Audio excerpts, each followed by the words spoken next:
18,000 inmates is what are in programming and what have received programming in the past that are in our institutions.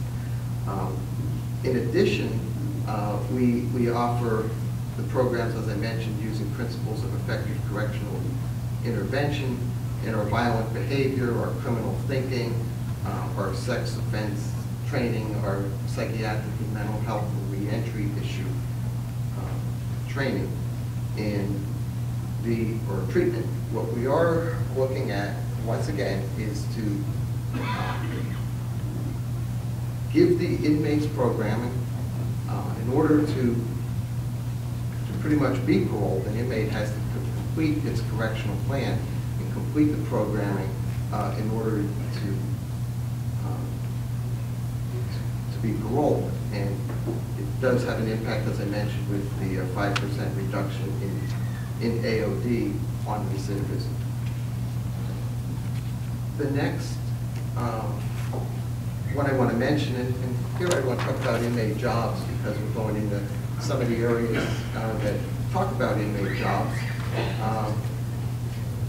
81% of those inmates that are eligible for work have jobs. We would like the number to be higher than that, but you know, we have pretty much maxed out the jobs for what we have in the institution. There are 30,000 jobs funded by the general fund, and another 1,500 jobs funded in the Correctional Industries Manufacturing Fund. There are 7,400 jobs in what is known as the general labor pool. I heard it was talked to, you know, idle pay was mentioned earlier.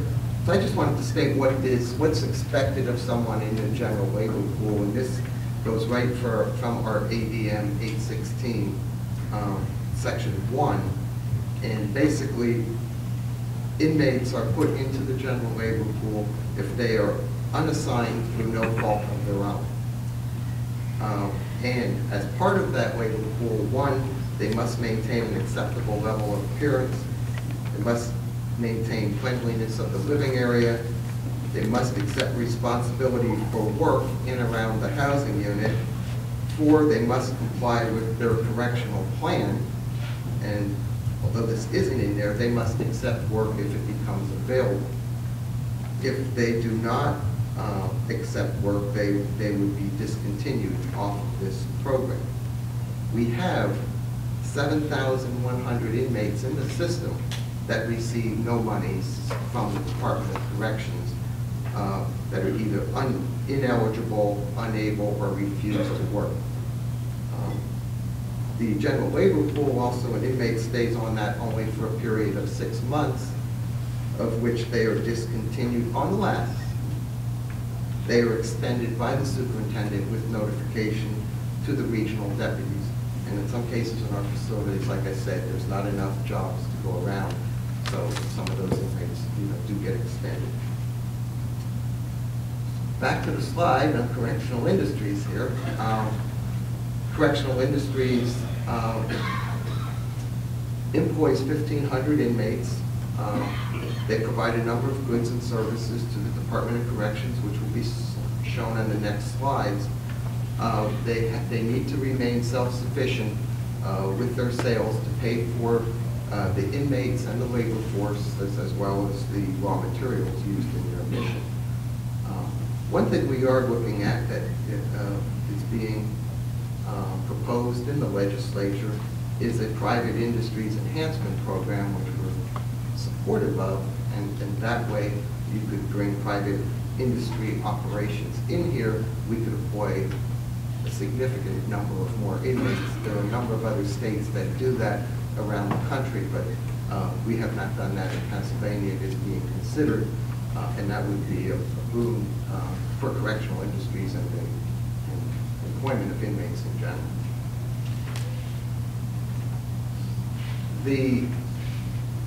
The laundry operation is a combination right now of operation by correctional industries and the institutions. CI runs laundries at Somerset Retreat. We'll open one at SCI Frankville around July.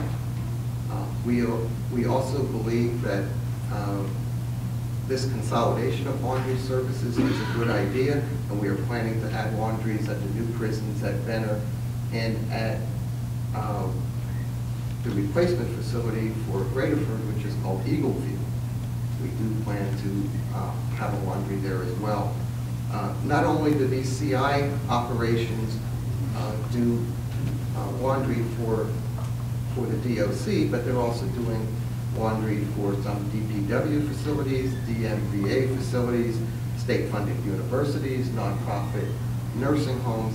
So we're pulling in work, for inmates to do to keep more inmates employed. For those institutions that can't be handled, they operate laundry in their institutions, and they will continue to do that unless they are picked up by correctional industries laundries. A correctional industries laundry is a major operation. The one at laundry is a large tunnel operation that this goes through, and it is a very, very interesting operation to look at. It employs a number of inmates, and it's certainly at this point in time being self-sufficient and employing a lot of inmates, as I said. So move on to the next slide, commissary. In the last few years, commissary operation has undergone major changes. The correctional industries has now developed they've had 2 warehouses. They recently opened a 3rd major operation. So what happens now is when an inmate orders commissary, they fill out a slip. That slip is transmitted to one of the filling centers that correctional industries operates. That order is filled, bagged, packaged, sent back to the institutions, and handed out by the facilities, which was a change when the institutions did all that work together. It's a more efficient operation right now. A portion of the commissary profits, about 4.75%, go to the Inmate General Welfare Fund. That amounts to about $1.5 million a year. Since we're talking about IGWF, we also receive about $3 million for telephone services that the inmates and their families pay for telephone calls. And this money pays for a variety of activities around the institution, including block televisions, activities programs, library, and a number of other things. Maintenance and trades are next. We operate and maintain our utilities 24 hours a day, and they provide hands-on training experience for inmates. We have many more trades that are listed in just the utilities up there, and we save a significant amount of money by employing staff and inmates to do the work and hiring contractors for those areas that we can handle internally in plumbing, electrical, carpentry, and other trade services. Move on to the next slide. Some more facts on the utility plant operations. Most institutions have their own central heating plant. Even those that don't have theirs have an operation of heating within the facility. Some SCIs produce their own water supply. Some also have their own wastewater treatment plants. The volume, these institutions are huge operations, so they obviously take a lot of electricity, a lot of coal, for instance, 52,000 tons of coal used in 2009-10. A typical SCI uses over 105 million gallons of water per year.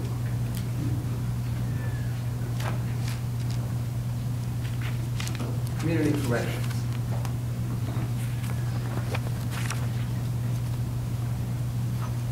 The community corrections centers provide a transitional process by allowing residents monitored contact with jobs and educational opportunities. We prepare offenders for successful transition back to their families and re-entry to the community. Right now, years ago, that these facilities, housed only pre-release inmates. They now house those pre-release inmates as well as those granted by parole that are placed in these community correction centers because they don't have a sufficient home plan, to be placed out on regular parole. As of today, or yesterday, when I received these numbers, we had 2,097 inmates on pre-release, and we had 2,309 parolees in these centers, for a total of 4,406 residents and parolees in the community corrections centers. This is a growing area of corrections. We've grew 400 since 2008. There's plans to grow to 4,500 total next fiscal year, and we expect those numbers to continue. When I go in and talk about some of our legislative initiatives, you'll find out that many, revolve around community corrections and moving, certain inmates out through the community corrections process and through our whole corrections process a little faster than today, which would provide some savings for the department. I also wanted to point out that community corrections is a needed program to transition inmates back to the community. You don't want to take inmates and just put them out in the community right from prison with no structured monitoring, through a process.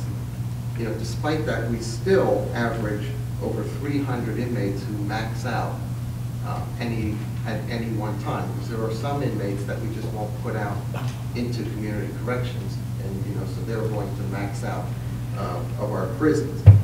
We don't like that number, as once again, they'll just be dropped out on the street, and if there's no structured process to go out to the street, one could only expect the return rate of those to be higher than others. I don't have a number on that, but just intuitively one could expect that.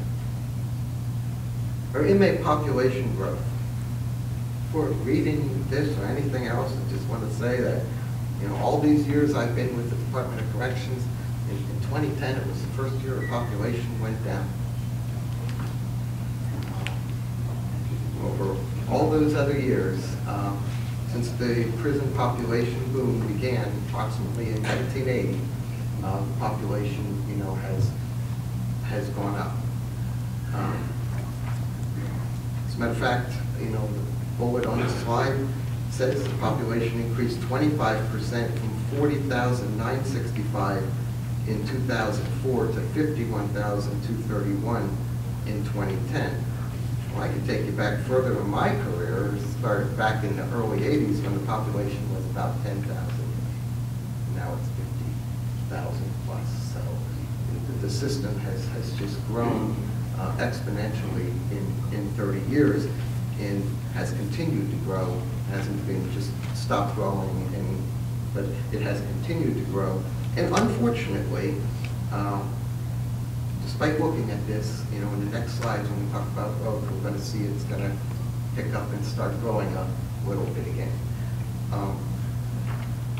As the population continues to grow, the cost to house and care for them increase as well.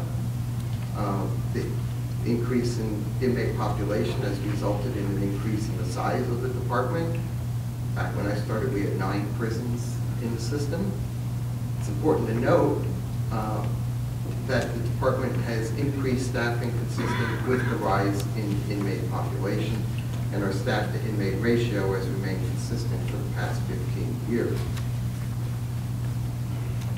The growth in our inmate population has more been towards Part 2 or less serious offenders.